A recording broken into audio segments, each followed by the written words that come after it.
So this playmat is based on a work of art named Champion of Light. It was produced by my business partner David LaRocca. It was an older work that he had done, and he had these playmats made up that he didn't need anymore.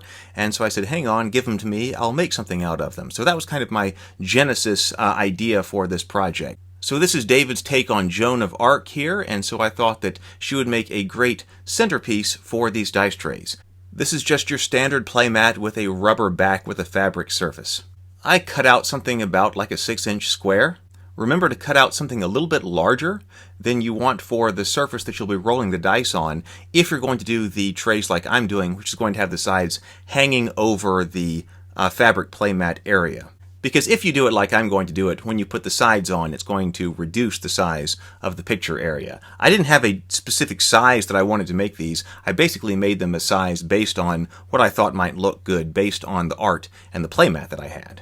Even though the playmat has a rubber backing and a fabric surface, I wanted to have extra cush, so I went and got some foam. This is just basic foam from the hobby store.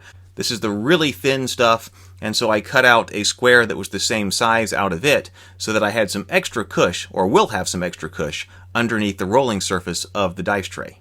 So I found some of the very thin plywood around the workshop, and I went out to the table saw and I cut it down to the same size that I'd cut out of the playmat. Then I just smeared on some wood glue so that I could put the foam on top of the plywood. Then I needed to attach the playmat to the foam, and so I just used some of this Elmer's glue spray adhesive and then clamped everything down. Clamps are always handy to have around the workshop, so I use these pieces of wood to help spread the force of the clamps and keep everything down until it all dried. Later, as things sort of smushed and shifted, there was a little bit of extra playmat and foam hanging off the plywood, so I just trimmed that off later. Once I kind of had that down, though, I went ahead and made some more. I did want to be sure that I made one to give to David, since he was the one who gave me the playmats, so I went ahead and knocked out 3 while I was making. And really, I wish I had done some more while I was working. They've really come in handy, and so I'm going to return to this project, and I want to make 3 or 4 or 5 more, actually. Then I got out this piece of cedar that I was going to use to make the sides of the dice tray. I didn't want anything too deep, but I wanted something that would keep the dice inside and allow them to bounce off the walls nicely as you were rolling them. Here is where I ran into a problem, since I really don't make plans when I go out to the workshop to make something. I want those sides to sit up on the playmat surface, and I also want to use 45-degree cuts at each corner in order to butt the sides up against one another. I could go and figure out exactly what size to make those rails based on the dimensions of the playmat area, but I just went out and did some trial and error. Another thing that you can see that I did is I beveled the interior edges of the dice trays, and I really like this. I wanted to make them a little bit fancier than just making straight-sided dice trays, but I also didn't want to spend a tremendous amount of time on it, so on the table saw, while I had that up, I just put a bevel cut on the table saw and ran the piece of wood through the table saw so that I would get that bevel. But here again, because I wasn't planning anything out, I ran into the problem that if I needed to go back to the table saw, which I did, I wasn't exactly sure what angle I had put the table saw at, and I wasn't sure what distance I had on my fence to run the piece of wood through to make sure that I could go and repeatedly get the same consistent bevel on the edges. If I do this again, which I will, what I'm going to do is I'm going to set up a template and specify all of this, so if I need to go back to the table saw to cut more wood, I can always cut a consistent bevel across these. In order to set the edges up on that playmat surface, I was going to have to cut out a groove around the base of all of those rails that go around the side. And I did this with the use of a router table.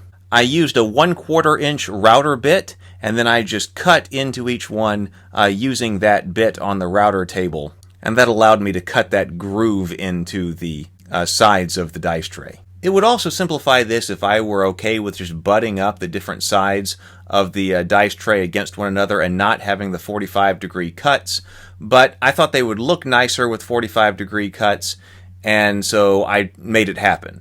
Like I said, probably I should plan all of this out in advance, but I was just kind of figuring things out as I was going along. I used my power sander to just sand off all of the edges as I was going to make it look a little bit cleaner, and really I could have done a much more thorough sanding job across every part and every face of the sides of the dice tray here. If you wanted to, you could use some increasingly fine-grained sandpaper and make them just as smooth as glass. You can kind of see with this project that if you're going to make one, you might as well make more. So I saved some time by doing 3 here. But like I said, I wish I had done 5 or 7 or 8. So I assembled the frames using wood glue and then also my pneumatic fastener gun. I believe I was using 18-inch pins here. I just have that fastener gun there hooked up to an air compressor, which allows me to shoot those pins in very quick, very fast. I really recommend having a pneumatic air gun if you're doing a project, well, any kind of project like this, because it just goes so much faster rather than trying to nail things together by hand. When the frames were finished, I could just drop in the rolling surface from the back. That's basically what they're going to look like. But I didn't attach the rolling surface to the side yet because I wanted to stain the sides before I permanently attached the rolling surface to the sides. I use red mahogany a lot, so that's what I've got here. You can go a lighter finish or a darker finish, it doesn't matter.